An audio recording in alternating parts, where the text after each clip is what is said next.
मुझे लगता है मैनपुरी की तस्वीर पहले ही बदलनी शुरू हो गई है और इस प्रकार इस कदर बदलेगी कि अच्छे अच्छों का चेहरा धूमिल हो जाएगा। और मेरे दोनों ही नेतृत्व मेरी अहमियत कहाँ पर किस वक्त है वो जानते हैं।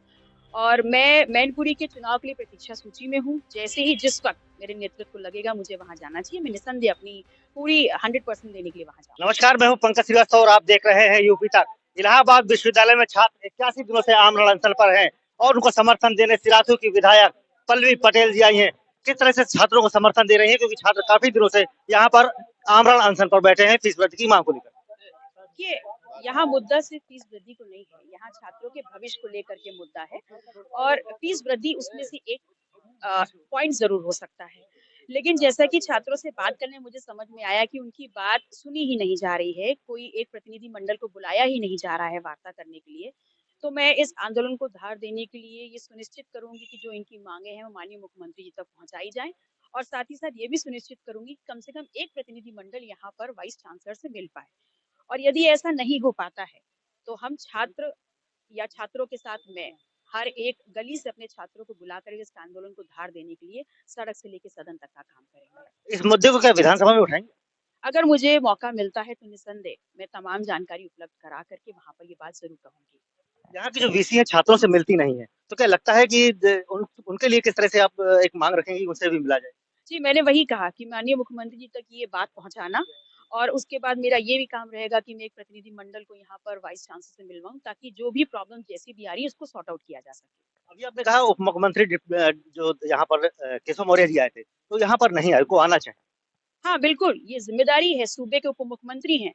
और अगर छात्र यहाँ पर 81 दिन से धरने पे बैठे हुए हैं और उसी यूनिवर्सिटी कैंपस में बैठे हैं, जहाँ के खुद भी वो प्रोडक्ट हैं, तो अगर इलाहाबाद आए हैं कुंभ की जानकारी लेने के लिए, तैयारी समीक्षा बैठक करने के लिए, तो ये जो छात्र यहाँ बैठे हैं, ये भी इस देश के निर्माण में बहुत ज़्यादा अपना योगदान देने वाले हैं। तो ऐसे छात्रों की माँग को समझने और सुनने के लिए भी उनको यहाँ वक़्त निकालना चाहिए था। ये माना जाता है कि अखिलेश यादव युवाओं के नेता हैं, तो क्या इन युवाओं के साथ अखिलेश यादव को लाने की कोशिश करेंगे? मेरा ये मानना है, हर युवा अपने आप में नेता है। हर युवा अपने आप में एक सोच लेकर के चलता है, एक आंदोलन का अगुवा बन सकता है। और ऐसे में मैं पूरी कोशिश करूंगी कि अखिलेश यादव जी को मैं इनके बीच में लाने का काम करूं। और यदि नहीं भी आ पाए तो मैं इनकी बात उन तक पहुंचाने का काम करूंगी। एक राजनीतिक सवाल हम करेंगे कि मैनपुरी में चुनाव हो रहा है, तो क्या आपको वहां जाना चाहिए चुनाव प्रचार के? देखिए, मैं गठबंधन की प्रत्याशी रही हूँ, गठबंधन से मैं विधायक बन के आई हूँ और मेरे दोनों ही नेतृत्व मेरी अहमियत कहाँ पर किस वक्त है वो जानते हैं। और मैं मैनपुरी के चुनाव के लिए प्रतीक्षा सूची में हूँ। जैसे ही जिस वक्त मेरे नेतृत्व को लगेगा मुझे वहां जाना चाहिए, मैं निसंदेह अपनी पूरी 100% देने के लिए वहां जाऊंगी। जिस तरह से सिराथू की तस्वीर आपने बदली थी, क्या लगता है मैनपुरी में भी वो तस्वीर दिखाई पड़ेगी? मुझे लगता है मैनपुरी की तस्वीर पहले ही बदलनी शुरू हो गई है और इस प्रकार इस कदर बदलेगी कि अच्छे अच्छों का चेहरा धूमिल हो जाएगा। बात करें डिप्टी सीएम केशव मौर्य की, तो आपने कहा था भ्रष्टाचारियों के आरोप लगाया था कि भ्रष्टाचार का आरोप है, सिराथू का जो एक पुल बन रहा था, तो क्या लगता है कि इस तरह की वाकई? सच्चाई है तभी तो बोला है, वरना कुंभ की समीक्षा ऐसे ही हो रही है।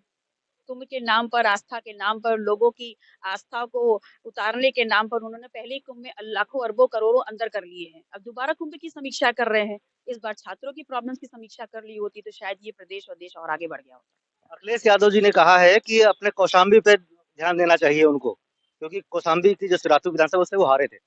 तो क्या लगता है कि उनको कौशाम्बी पे ध्यान देना चाहिए? अरे जनाब, सरातू कहाँ हारे, पूरे कौशाम्बी से जमीन खसक गई है। कौशाम्बी में समाजवादी पार्टी की सरकार है, उत्तर प्रदेश में किसी की भी कोई मैटर नहीं करता।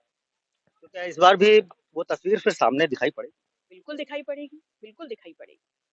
तो बिल्कुल ये पल्लवी पटेल इनका साफ कहना है कि जिस तरह से कौशाम्बी में तस्वीर दिखाई पड़ेगी, उस तरह से मैनपुरी में भी वो तस्वीर दिखाई पड़ेगी और समाजवादी पार्टी फिर जीतेगी। तो इलाहाबाद विश्वविद्यालय में छात्रों को समर्थन देने यहाँ पर पल्लवी पटेल आई है और छात्रों को धार देने की कोशिश की है। पंकज श्रीवास्तव, प्रयागराज, यूपी तक।